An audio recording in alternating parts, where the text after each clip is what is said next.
Nesse vídeo eu vou te mostrar 5 deveres de casa diferentes e como você pode variar e diversificar esse material ainda mais para você usar nas suas aulas de inglês, manter os seus alunos motivados e eles atingirem influência mais rápido. Vamos?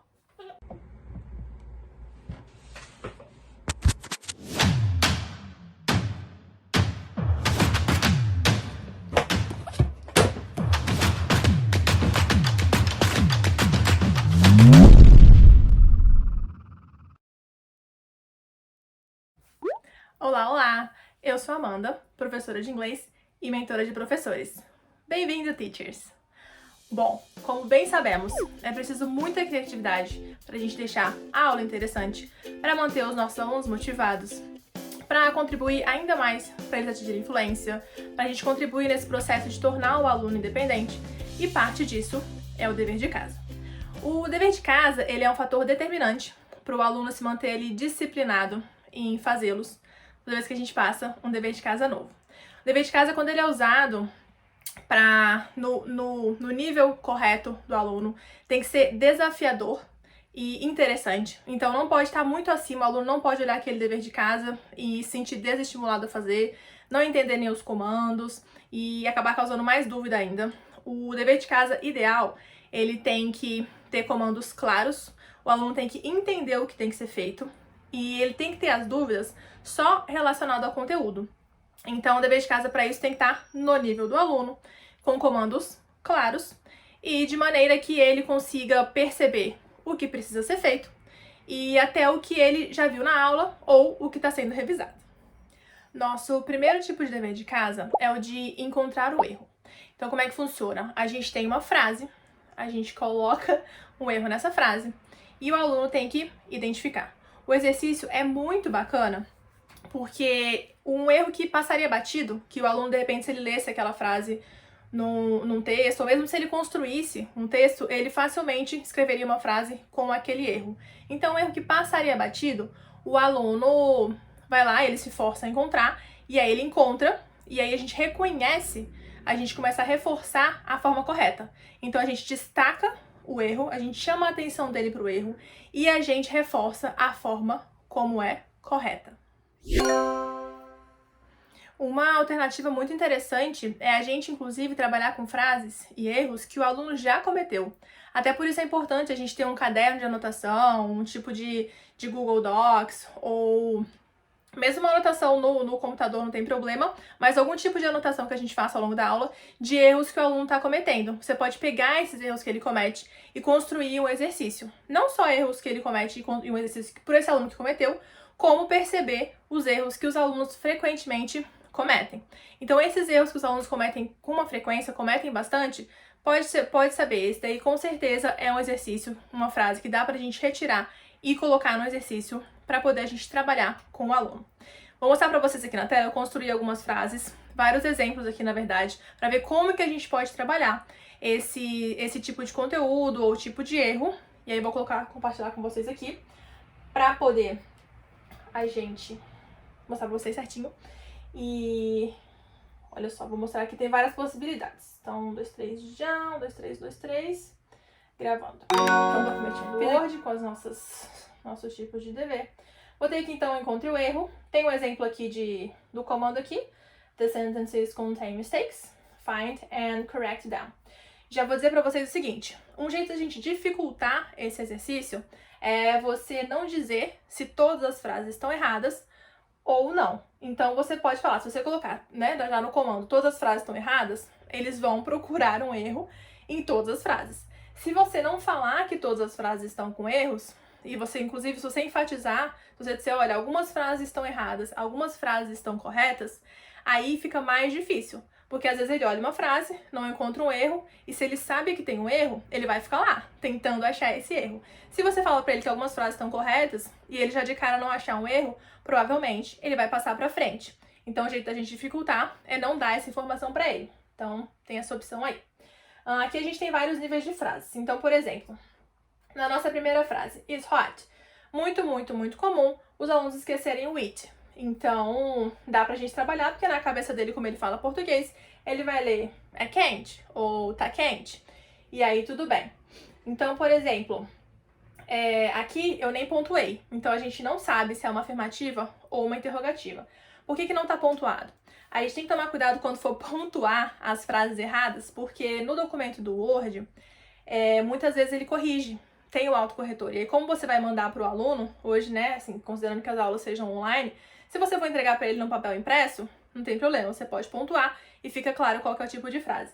Mas se você for passar para ele pela internet, enfim, de alguma maneira, na hora que ele abrir, e se ele for fazer no computador, pode ser que o computador dele ou o Word dele, enfim, acabe mostrando o erro. E aí não tem graça, né? Porque aí na hora que ele olhar, não tem como ele não ver que tá corrigido. Então tem que tomar cuidado com essa parte da pontuação, porque senão ele vai ver e aí não adianta, não resolve. Então beleza, então aqui a gente teria que corrigir, seria um it. Na letra B, também. Então, what time is? Muito comum os alunos perguntarem isso. Ao invés de ele perguntar, né, o nosso what time is it? Então, é um jeito da gente reforçar. O it é um erro bastante recorrente. Aqui na letra C, a gente tem o my school is far, my house. E aí, a gente tá sem o nosso o quê? From. Então, muito erro, muito confuso para os alunos, porque o near a gente não coloca, o far a gente tem que colocar far from, então serve pra gente trabalhar e deixar isso aqui bem claro para os alunos também. Na letra D, tá vendo que ele destacou aqui? Porque a frase está pontuada. Então o nosso erro aqui tá na preposition. E aí de cara o aluno vai olhar e vai perceber que o erro tá na preposition. Mas essa frase aqui é uma frase pra gente trabalhar justamente o nosso in on at, que é aí confuso para os alunos também. Na letra E, eu coloquei aqui, are you work on Fridays? Outra coisa que eles cometem bastante é essa parte dos verbos, né? Da confusão dos verbos. Então, a gente vê aqui o nosso verbo to be, e aqui a gente não tá com o nosso ing acompanhando ele. Então, o aluno tem que perceber que ele precisaria colocar are you working? Ou, melhor ainda, do you work? Então, dá para você construir um exercício inteiro só com erros nos verbos. Para poder o aluno trabalhar bastante, você coloca as questões que causem mais confusão no começo. E aí, quando ele for chegando para o final, que ele for ficando mais cansado ao longo do exercício, você pode colocar umas questões um pouco mais simples. E dá para construir um exercício inteiro só de verbos. Aqui a gente tem o I don't, the homework. Então, muito comum também os alunos esquecerem o nosso verbo principal. Ele fica muito focado ali no auxiliar, na hora que ele vê o auxiliar, a cabeça dele já vê, né? Eu não faço, automaticamente ela completa, e aí fica faltando o nosso do aqui. E outra confusão também, os alunos sempre ficam surpresos porque o don't e o do são ali, né, o mesmo verbo, como eles chamam, mas aqui vai ter o do de novo. Então, mais uma chance que a gente tem de reforçar. E sim, vai ter um do novamente, porque a gente precisa do verbo de ação da frase.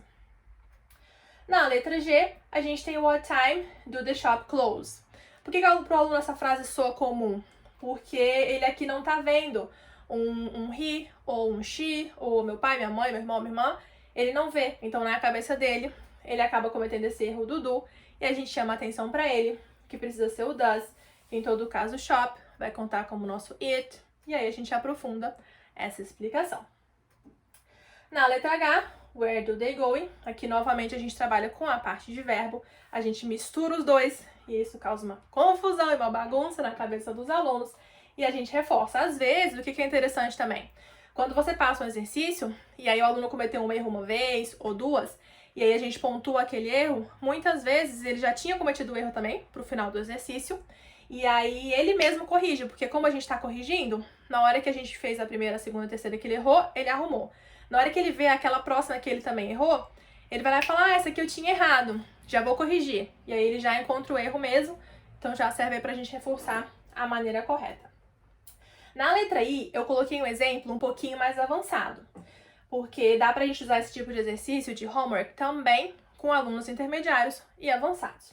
Então essa pergunta aqui, ó, do you want to continue studying English after this course? Então, o que tá de errado aqui? Aqui ele já tem que perceber que depois do want, o nosso verbo ele vem no infinitive, ele não vai vir com ing.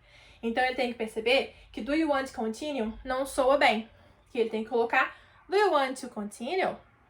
E aí, isso aqui já é um pouco mais afiado, né? Alunos iniciantes não vão perceber, mas o aluno já intermediário caminhando para o avançado já tem que perceber.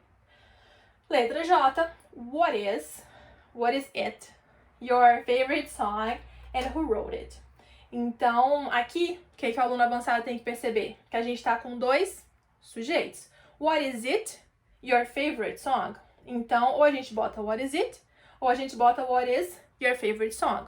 Então, aqui também, mais afiadinho aqui, ele já precisa estar, para poder perceber que esse it está sobrando.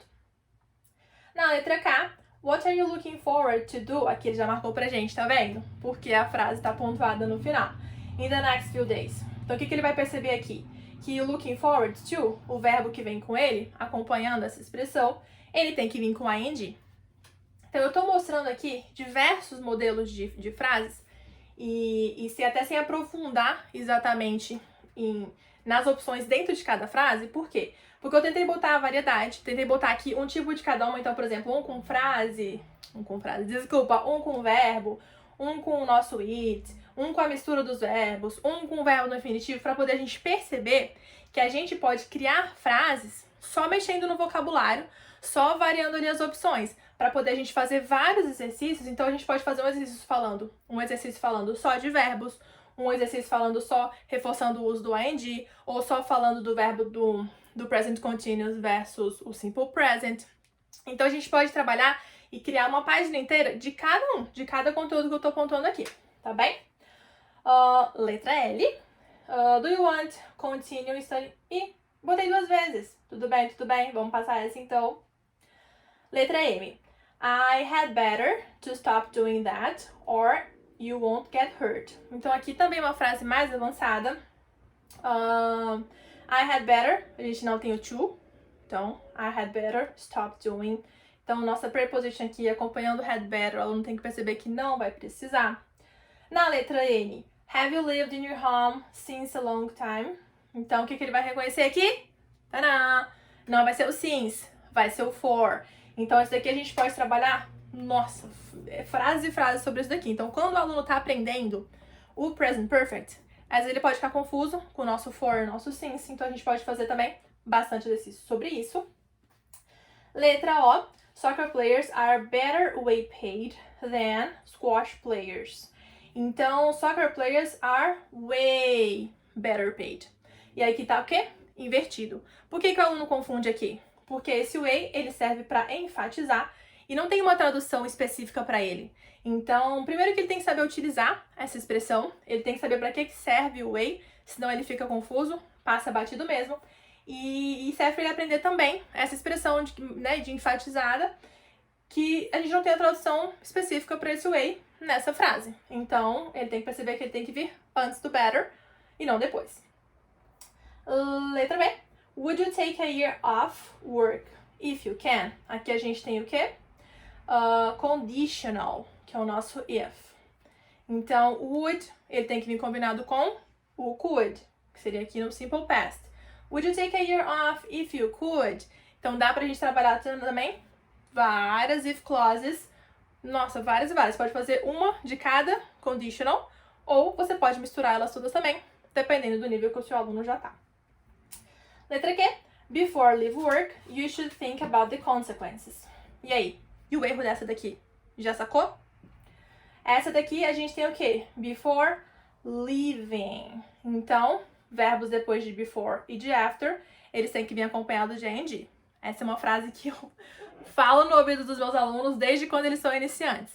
Verbos depois de before e after tem que vir com ing. Então, a expectativa é que ele bata o olho no exercício, e já reconheça que o before tá pedindo o leaving work, ok? Before leaving work.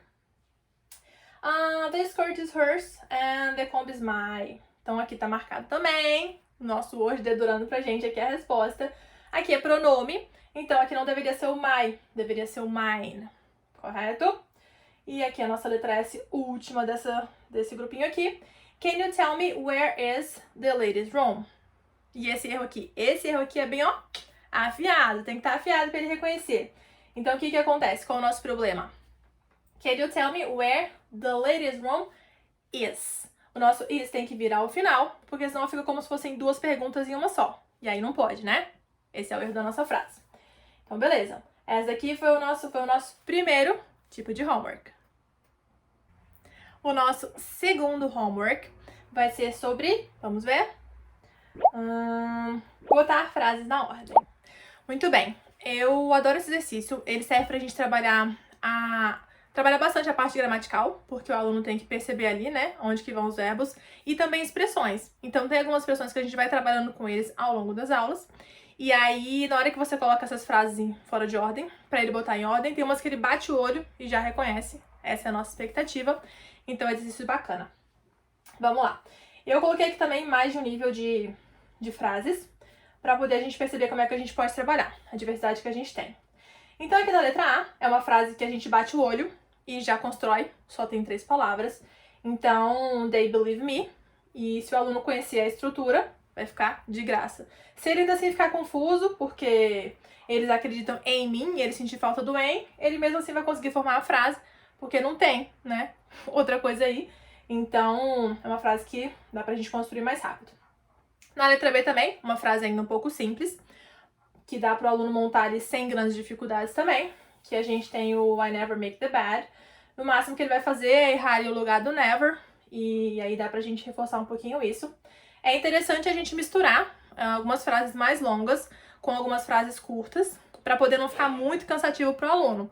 Porque se a gente botar um monte de frases longas, uma seguida da outra, na hora que ele vai botando em ordem, ele fica cansado, e aí o rendimento pode cair. Então o ideal é que a gente procure colocar algumas frases longas e algumas frases curtas. Muito bem. Aqui na letra C, a gente tem uma frase que eu já coloquei pra gente aqui, a resposta também, a nossa colinha, porque não ia dar pra gente organizar aqui na hora, né? E então, olha só, olha a nossa pergunta.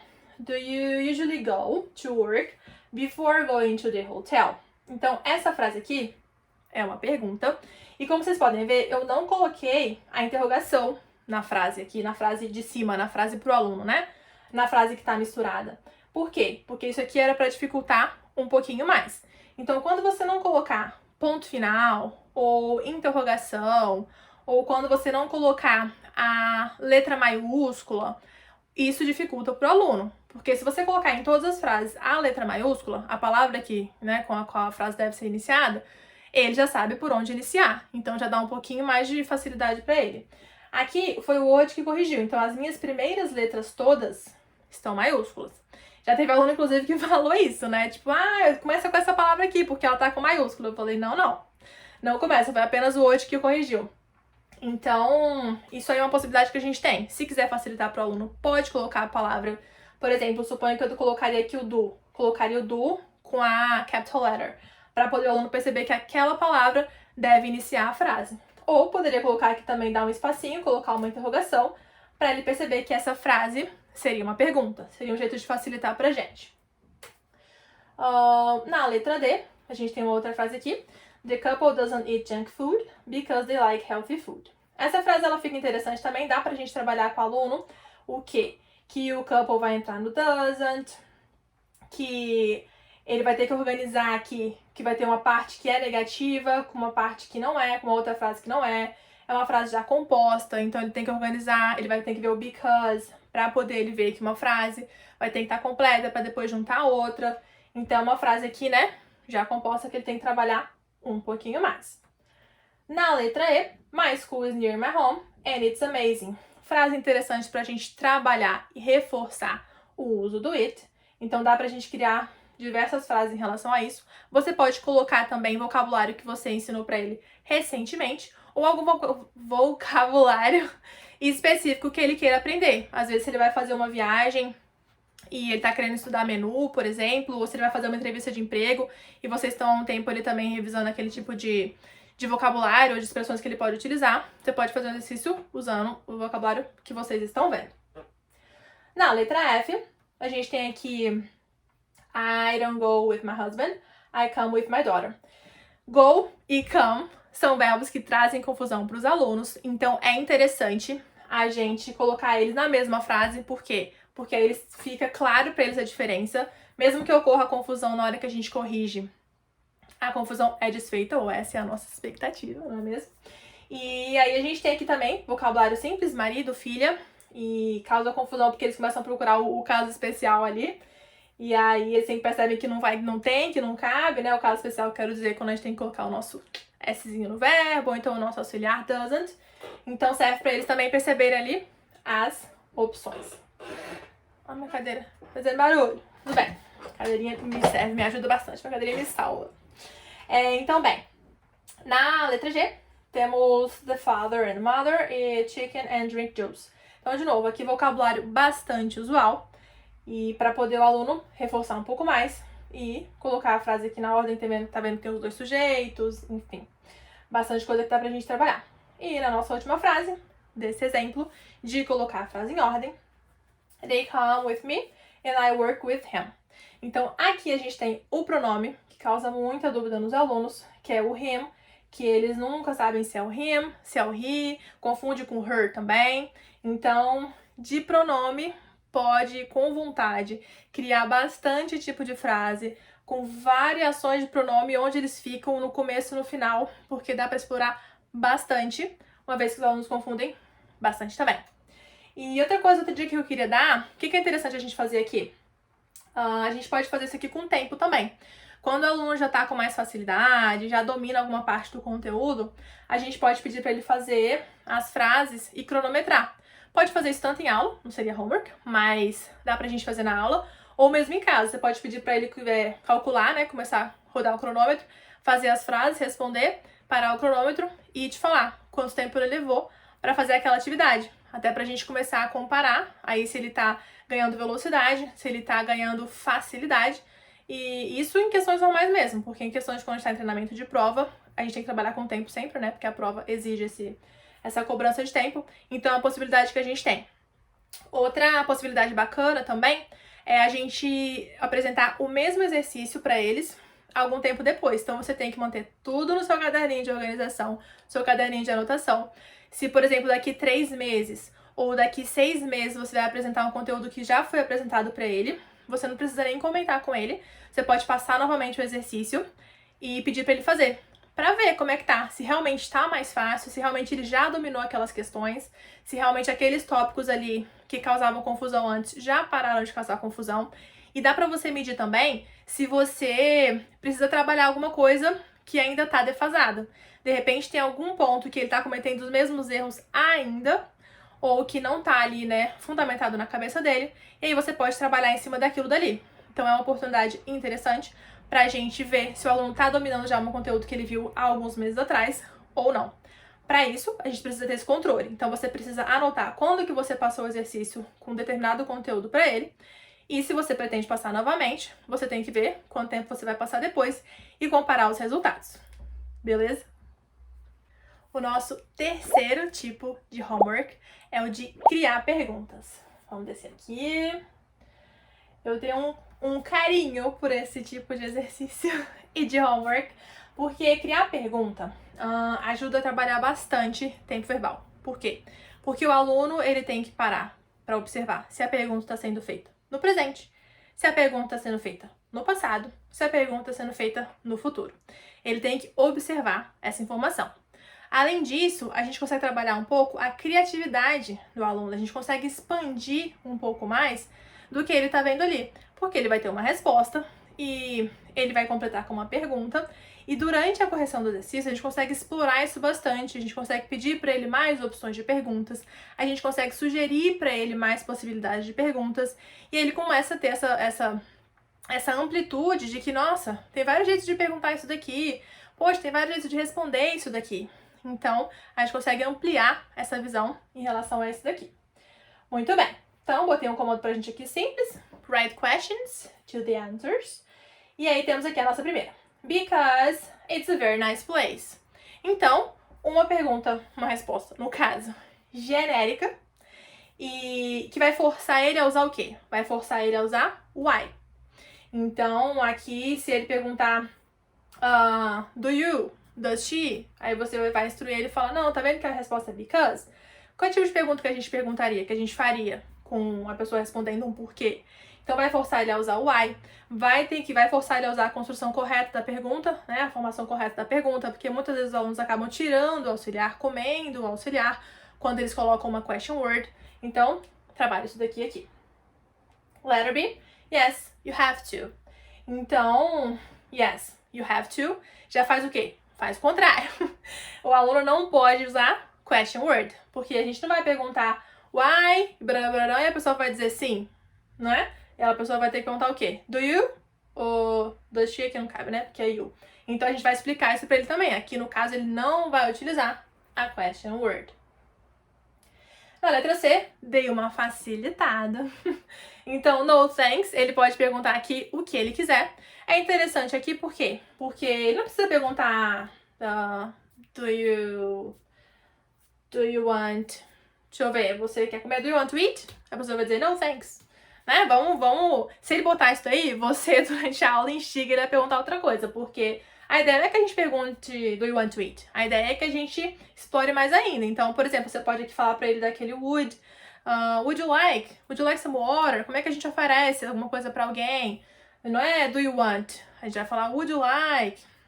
Então, a gente pode explorar aqui outras abordagens, já que a resposta é muito ampla. Botei aqui no, because I don't want to. Então, uma resposta também um pouco mais ampla, que ele vai ter que usar aí a criatividade um pouco. E, de novo, a gente pode estimular ele, durante a aula, a trazer novas ideias, ou além dessa pergunta que ele montar, que pergunta outra ele pode fazer? Então, fica essa dica. Na letra E, já botei uma expressãozinha muito utilizada, it's up to you, que ele pode lembrar, ou ele pode ter esquecido já, né? Porque ele tem que ter visto, afinal de contas, tá no dever de casa. E aí a gente vai fazer uma pergunta que ele vai dizer, não, depende de você. Você que sabe. Então, aqui é muito mais para reforçar a expressão e para ele perceber como é que seria um diálogo. Uma pessoa perguntar alguma coisa e você falar assim, não, tranquilo, você que sabe. Tá bem? Yes, I'm sure. Então, ter certeza é uma expressão que causa muita confusão nos alunos.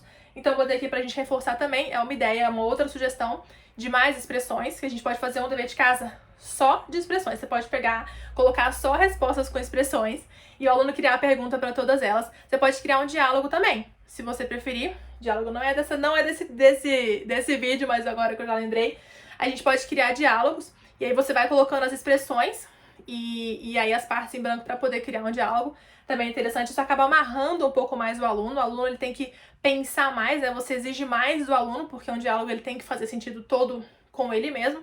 Diferente de aqui que você pode criar perguntas completamente aleatórias.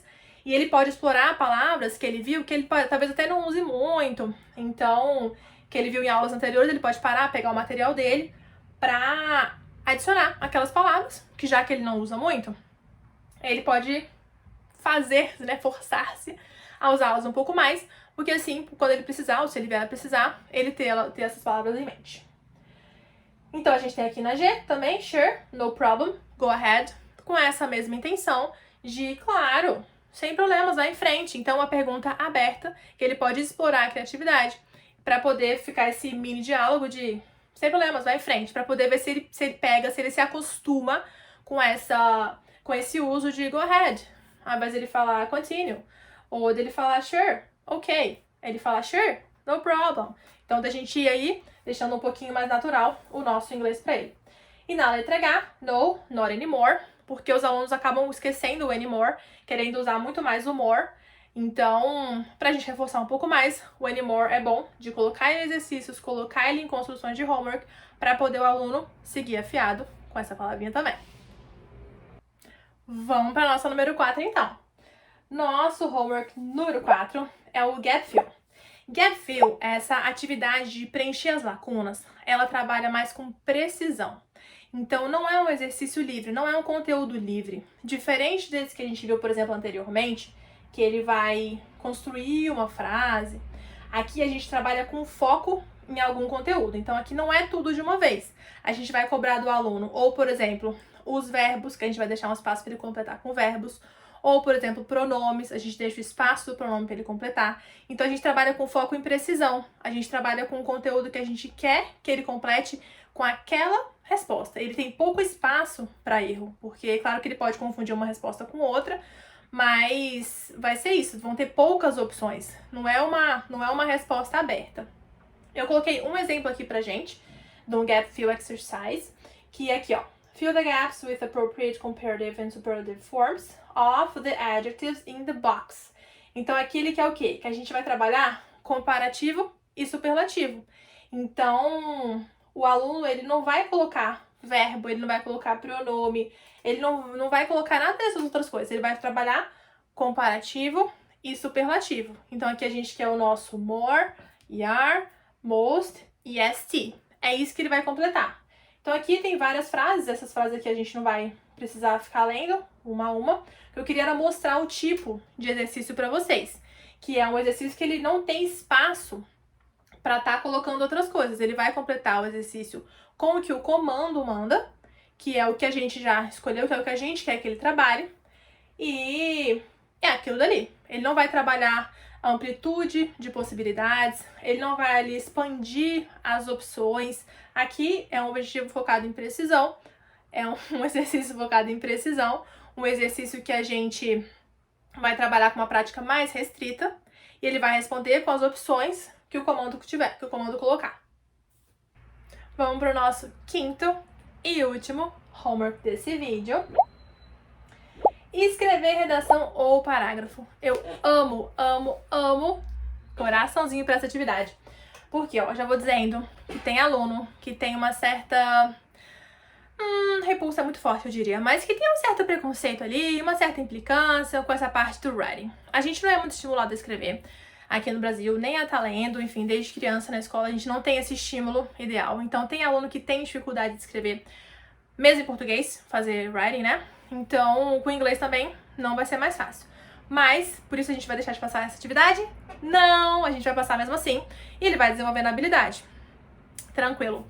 A atividade de escrever redação ou parágrafo, quando é aluno iniciante, ela é incrível, ela é sensacional, porque o aluno ele tem a oportunidade de escrever frases completas, ele ganha segurança, porque ele consegue passar o recado, ele consegue fazer aquela frase, ele vai ganhando velocidade na hora que ele vai falar, porque ele já escreveu aquela frase completa.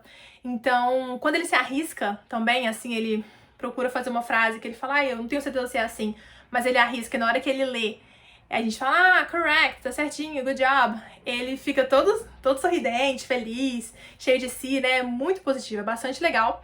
Então, a gente vai tentar ali induzir o aluno sempre a estar escrevendo, passando essas atividades pra ele. Inclusive, é pra passar mesmo pra alunos iniciantes. Vejo professores às vezes falando assim, mas o aluno não tem muito vocabulário ainda pra escrever, ou pra falar, enfim, ou pra se posicionar em algum tópico. Realmente, alunos iniciantes não têm muito vocabulário para se posicionar contra ou a favor de alguma questão um pouco mais complexa. Mas a gente vai botar eles para falar sobre eles mesmos, a apresentação, sobre o que eles fazem no trabalho, onde mora, a família, enfim, o que gosta, o que não gosta. E é um pouco clichê isso de, mas nossa, ele vai ficar se apresentando? Ele vai. Porque ele esquece, você pode botar ele para se apresentar 1, 2 ou 3 vezes, e ele vai esquecer, a menos que ele já domine.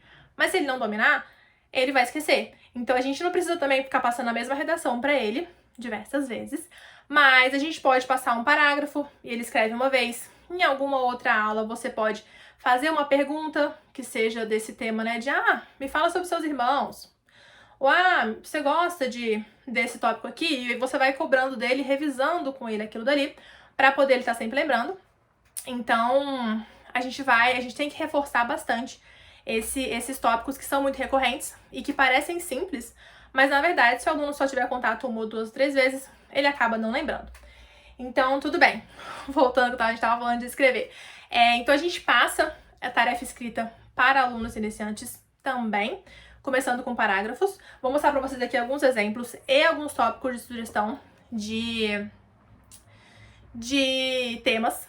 E outra coisa que eu queria comentar era de transition words. Já falo, peraí. Olha só, então aqui eu coloquei pra gente um tipo de conteúdo bastante comum ali no dia a dia. Criei um personagem, uma menina, coloquei a idade, família, né, com quem ela mora, onde ela mora. Falei um hábito aqui, um pouco mais da rotina aqui, ó. Então, o que eu gosto de comer, o que eu não gosto de comer. Já botei um but aqui pra gente deixar a frase um pouquinho já mais mais rica, né? Não ficar também só frase curta com ponto final. E aí falei mãe, pai, aí fala do irmão, aí a gente gosta da escola, a gente fica lá. Aí falei de falar, né, idiomas, porque isso também é um vocabulário mais iniciante também. Línguas que fala, por que gosta da língua, por que não gosta. Então eu criei esse textinho aqui pra... Opa, peraí, 5-0 pro Word. Aí, em si. Criei esse textinho aqui, por quê? Porque você pode colocar um textinho também e aí deixar de exemplo... Minha garganta. Deixar de exemplo pro aluno. Você não precisa também só pedir pra ele. Às vezes ele precisa de um direcionamento, né? Porque é muito chato também, muito desagradável você estar aprendendo o idioma, o professor falar assim, cria essa atividade aí, e você não sabe nem por onde começar. Então não deixem isso acontecer. Se o aluno precisar de um pouco mais de instrução, de direcionamento, você coloca um textinho pra ele, que você pode criar. Você pode colocar um textinho também, às vezes, de uma pessoa adulta, se o seu aluno, né, se os alunos forem adultos, pra poder ele se identificar um pouco mais, pra poder ele ter um pouco mais de informação pra copiar, né, pra se inspirar naquele texto. E aí você apresenta esse material pra ele, e aí ele vai copiar, só que não é uma cópia, né, ele vai adaptar pra realidade dele, e aí fica bem direcionado, ele não fica se sentindo confuso. Isso mais para alunos iniciantes. Aqui, nem coloquei aqui, mas aí um outro exemplo que eu queria comentar é o seguinte, a gente pode botar ele pra falar também de uma outra pessoa, porque ele já falou sobre ele não precisa escrever, igual eu comentei já, ele não precisa escrever várias vezes sobre ele, isso a gente pode ir puxando ao longo das aulas, mas ele pode escrever sobre uma outra pessoa, alguém que ele gosta, alguém que ele tem algum carinho, filho, mãe, amigo, enfim. E aí ele fala sobre a vida da pessoa, pode até inventar também, se não quiser, não tem nenhum problema, só quero mesmo que ele escreva. E aí ele fala sobre aquela pessoa, vai trabalhar o nosso special case, né, que é aquele nosso do he, sempre os nossos verbos com S, ou então auxiliar does ou doesn't. E aí ele constrói também um textinho, um parágrafo sobre essa pessoa. Dá pra variar um pouco quanto a isso. E a gente pode também criar um texto assim. A gente pode falar sobre o João. O João fala tais línguas, João é meu amigo, o João trabalha, é policial, João tem 2 filhas e uma esposa, o João é solteiro e mora com a mãe, enfim. Você pode criar um textinho também para poder você deixar de direcionamento para o seu aluno, uma ideia bacana também. Eu deixei algumas ideias aqui, ó, pra gente falar de aluno iniciante. A gente pode falar sobre a rotina, a gente pode falar sobre exercício físico. A gente pode fazer, por exemplo, você separa 3 ou 4 perguntas, e agora já com parágrafo sem direcionamento, você separa, por exemplo, 3 ou 4 perguntas. Então aqui tá exercising. Então sobre exercício, por exemplo, você pode perguntar, deixa pra ele assim, perguntas em inglês, claro. Então você gosta de exercício? Do you like to exercise? Você gosta de se exercitar? Você gosta de se exercitar indoors ou outdoors? E how often do you exercise? Então, por exemplo, 3 perguntas. E aí você fala pra ele, olha, responde pra mim como se fosse um parágrafo. Coloca todas as respostas... Um helicóptero. Coloca todas as respostas juntas pra aquilo virar um parágrafo. Então são 3 perguntas simples que ele vai responder, só que ele vai tentar fazer aquilo virar um parágrafo. E a nossa expectativa, já deixando claro, é que as frases sejam curtas mesmo. É que as frases sejam simples mesmo. O que acontece muitas vezes é do aluno ele querer, inclusive, falar como ele falaria em português. Aí o que ele faz? Google. E aí o que acontece? Ele pega no Google uma frase completa, ou 2 ou 3, porque às vezes ele falaria de uma maneira que a frase é mais composta, a frase é composta, ou ela tá ali interligada, né? Então, ele vai no Google, porque ele fala daquele jeito em português, o Google dá a frase inteira pra ele, que pode até estar correta, só que o aluno, o que aconteceu? Acabou que ele não construiu a frase com o domínio que ele tem, porque ele tem pouco domínio, e ele acha que tá muito pobre, aí ele sente aquele desconforto, busca uma ajudinha, e aí coloca na resposta, isso a gente não quer. Então você instrui ele, pode falar pra ele, olha, eu quero respostas, frases simples mesmo, frases parece que de criança, né, que tá aprendendo a escrever, mas é isso mesmo, ele só não é uma criança, mas ele está aprendendo a escrever, e tudo bem, estimula o seu aluno a construir a frase, porque isso é que é o importante, ele precisa construir a frase para poder ele forçar a cabeça dele, para se por acaso ele precisar falar aquilo, ele conseguir, porque se ele buscou no Google a frase composta ou complexa, porque é daquele jeito que ele se comunica em português, na hora que ele precisar falar com alguém, se isso não acontecer dentro de 3 anos, né, que ele já tá treinando daqui até lá, mas na hora que ele precisar falar com alguém, ele não vai conseguir, porque ele não sabe fazer a frase simples, porque quando ele teve a oportunidade de fazer, Ele buscou no Google. Então não resolve. Ou seja, as frases para aluno iniciante, elas vão ser simples. A gente até pode e deve passar para eles as nossas transition words. Então a gente pode trabalhar isso. Ou, por exemplo, você, a cada parágrafo ou textinho que você passar para o seu aluno, você pode pedir para ele, olha, usa essas 2 ou 3 transition words. Espera aí que minha garganta tá seca. Desculpa, um minuto.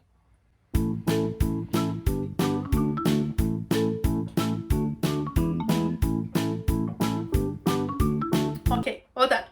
Você pode falar pra ele, você pode induzir ele, você passar, olha, eu quero que você use essa transition word nesse texto.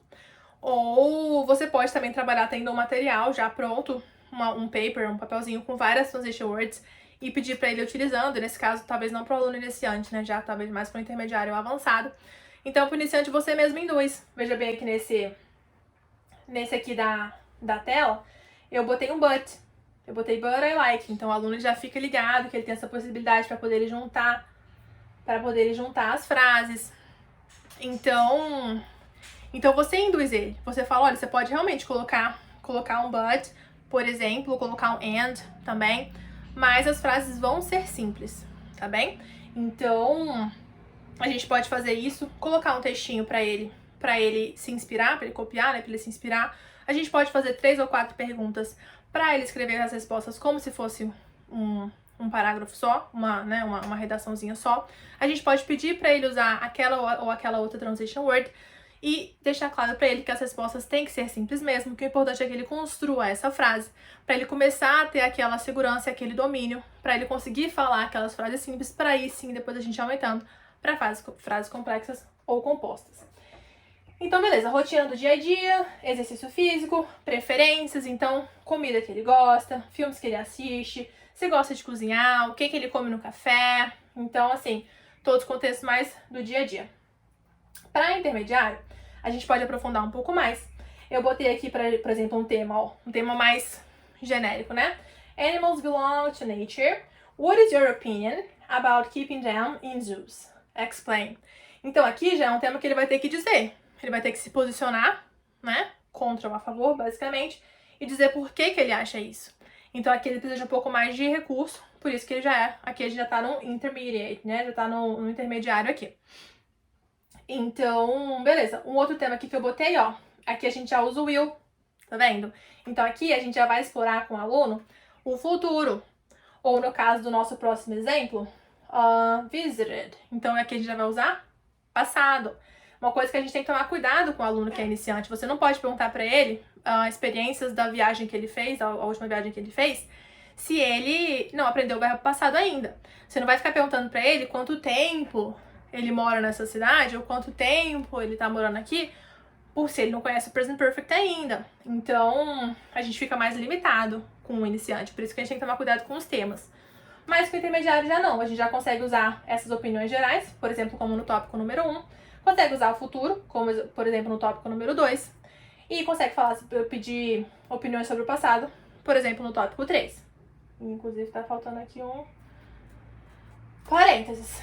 Então, where did you go? When? What happened? Would you go there again? Então percebe que aqui ele tá dando um direcionamento também pro aluno que é intermediário. E aqui temas de avançado. Eu peguei, olha aqui, meu Deus, pera, spoiler do próximo vídeo. Desce. Então, aqui peguei também o avançado.